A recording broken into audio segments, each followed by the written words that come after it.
Atención, Verónica Arias ha denunciado recientemente que Daniel Noboa estaría impulsando una campaña de odio y división en el país. Una acusación que ha generado debate en el ámbito político ecuatoriano.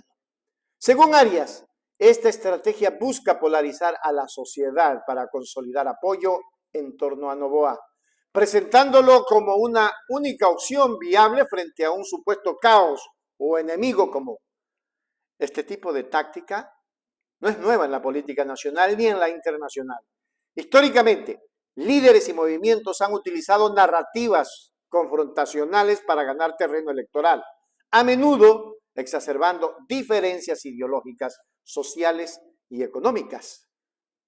En el caso de Ecuador, este enfoque podría interpretarse como un intento por capitalizar el descontento ciudadano y proyectar una imagen de fortaleza ante los desafíos del país.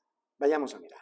Sin embargo, la implementación de estas estrategias tiene un costo significativo para la convivencia democrática.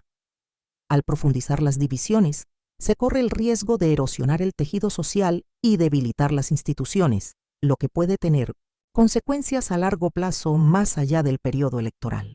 Aunque Noboa y su equipo no han respondido directamente a las acusaciones de Arias, queda claro que la utilización del discurso polarizador ha sido una herramienta recurrente en elecciones anteriores, tanto en Ecuador como en otros países. Lo preocupante es que en lugar de fomentar el diálogo y la unidad, estas tácticas tienden a exacerbar tensiones y fragmentar aún más a la sociedad. Daniel Noboa arremete contra quienes no votaron por él. Criminalizó a los ecuatorianos que apoyaron a Luisa González en las urnas. ¿Otra más de sus rabietas o es una estrategia que ha sido común en las elecciones de nuestro país? Lo explico a continuación. 1. Polarización y estigmatización. Daniel Noboa busca con una estrategia de odio, llena de mentiras y relatos sin pruebas, ocultar el fracaso de su campaña, de la que aseguraba ganaría en una sola vuelta. Para ello, primero activó a sus pseudo periodistas, quienes acusaron a los habitantes de la costa ecuatoriana de ser narcos. La realidad geográfica del narcotráfico y las votaciones. Veamos las provincias donde más grandes del narcotráfico y cómo se produce la votación. Qué interesante variable. La incidencia del narcotráfico es más alta en Esmeraldas, en Manabí, en Guayas, los ríos, Santa Elena y el Oro. Y luego aseguró que grupos armados amenazaron a los ecuatorianos para que voten por Luisa González. Votantes recibían amenazas de grupos armados para que voten por la candidata que los represente. 2. Segunda vuelta de 1979. Curiosamente, en la segunda vuelta de las elecciones de 1979, Jaime Roldós también denunció haber sido blanco de una intensa campaña de odio y desprestigio que buscaba fomentar la disputa entre la sierra y la costa ecuatoriana, todo organizado por grupos oligárquicos que no querían perder ciertos privilegios, como por ejemplo, no pagar impuestos. Por defender los privilegios de la plutocracia, por defender prebendas, se quiere llevar a una división a los ecuatorianos, oponer costeños contra serranos, oponer empresarios contra trabajadores. Son los sectores de privilegio que en este momento están desatando una campaña de odio. 3. Segunda vuelta de 1996. En la segunda vuelta de 1996, Jaime Nebot y Abdalá Bucaram disputaban la presidencia. Todo parecía indicar que el candidato social cristiano triunfaría. Sin embargo, León Febres Cordero afirmó que el lumpen, las prostitutas, marihuaneros y ladrones votaron por Bucaram en la primera vuelta. Estas declaraciones, que son calcadas a las declaraciones de Daniel Noboa, causaron un profundo rechazo nacional y fueron percibidas como el desprecio y la indolencia de las élites ecuatorianas, siempre desconectadas de la realidad del país.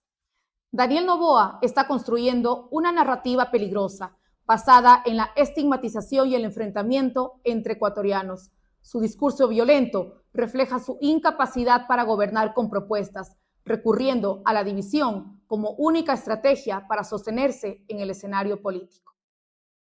¿Y tú, crees que las violentas declaraciones de Daniel Noboa le harán ganar votos en esta segunda vuelta electoral? Te leo con atención en los comentarios. En conclusión, con Richard Macías, por Hechos Ecuador, es la noticia del momento. En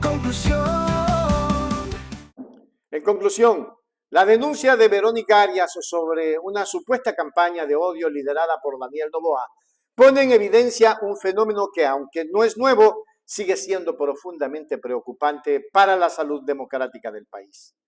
La polarización política, lejos de resolver los problemas estructurales, suele agravarlos al generar desconfianza y enfrentamientos entre diferentes sectores de la sociedad. En un contexto donde Ecuador necesita construir consensos y trabajar en soluciones conjuntas, apostar por estrategias divisivas podrá tener efectos perjudiciales duraderos. Es fundamental que los actores políticos prioricen el bienestar colectivo sobre intereses electorales y promuevan un clima de respeto y entendimiento mutuo para garantizar un futuro más estable y equitativo. Pero ahí no queda todo, pues, Ecuador. Es más, ahí no puede quedar todo. Miren ustedes que ante este tema, el Ecuador, que está considerado un país totalmente polarizado, necesita también con urgencia mostrarse con ese perfil de patriotismo que no lo hay. Se señala que la implementación de estrategias polarizadas, de acuerdo a Verónica Arias, tiene un impacto negativo sobre la convivencia democrática. Al utilizar tácticas que profundizan las divisiones, se corre el riesgo de fracturar la sociedad como en efecto está fracturada, lo cual debilita los principios fundamentales de la democracia, como el respeto a las diferencias y el diálogo constructivo. La polarización crea un ambiente en el que la cooperación y el entendimiento mutuo se ven amenazados, lo que pone en peligro el desarrollo de políticas inclusivas y representativas. Ahora, el análisis menciona que el uso del discurso polarizador ha sido una herramienta común en elecciones pasadas, tanto en Ecuador como en otros países. Esto pone de relieve cómo las estrategias divisivas se han normalizado en la política moderna, muchas veces como una manera efectiva de movilizar a las bases políticas, aunque en consecuencias a largo plazo perjudiciales para la estabilidad social. Este análisis pone en evidencia que, aunque las estrategias polarizadoras pueden ser eficaces a corto plazo para ganar apoyo y movilizar a los votantes, sus efectos negativos a largo plazo son considerables. La fragmentación social, la erosión de las instituciones y la pérdida de confianza en la democracia son riesgos que deben ser cuidadosamente evaluados, ya que, en última instancia, estas tácticas pueden socavar la estabilidad política social. Que así no suceda, que el país se haga un reseteo. Y hay que hacer un reseteo desde las bases, ideológicamente hablando. La derecha no existe y la izquierda sí está fragmentada. Por eso es que hay que unirse para poder vencer a esa derecha que es fragmentada, pero con billete, cuando tiene elecciones, se une. Hágase miembro plata, miembro oro y suscríbase a Hechos Ecuador Noticias.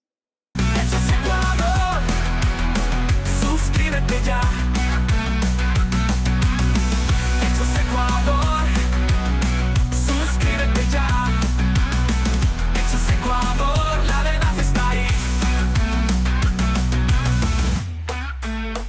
No te pierdas nada, cada día algo nuevo. Conéctate al canal y mantente informado. Siempre estamos aquí para darte lo mejor. Hechos Ecuador, claro, la verdad sin temor. Hechos Ecuador.